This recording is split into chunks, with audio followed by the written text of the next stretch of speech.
Via Valen curhat dimusuhi adik-adiknya gegara putuskan berhenti nafkahi. Pedangdut Via Valen berhenti memberikan adik-adiknya nafkah bulanan gegara ia kesal.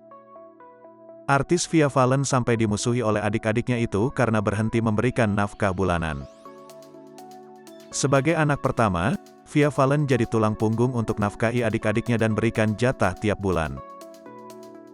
Sebelumnya, Via Valen sempat membuat keterangan foto menyinggung soal keluarga broken home. Banyak yang bertanya-tanya soal arti dari postingan tersebut. Lantas, Via Valen pun langsung mengonfirmasi perannya di keluarga.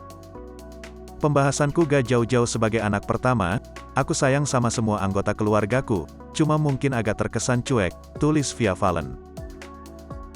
Ia pun mengungkit soal adik-adiknya yang selalu meminta jatah bulanan. Pelantun lagu Sayang itu memutuskan untuk tak memberikan jatah bulanan lagi. Bukan tanpa alasan, menurut Via adik-adiknya jadi malas bekerja gegara jatah bulanan tersebut. Sampai akhirnya jatah yang aku kasih bikin mereka terlena dan gak kerja, gak semua adekku ya, ada beberapa aja. Barulah aku sadar caraku salah, dan akhirnya aku stop jatah bulanan dan biaya pribadi termasuk servis dan pajak biar mereka mikir dan mau kerja. Namun, hal tersebut menimbulkan masalah baru. Kini, ia dimusuhi oleh adik-adiknya itu gegara menyetop jatah bulanan.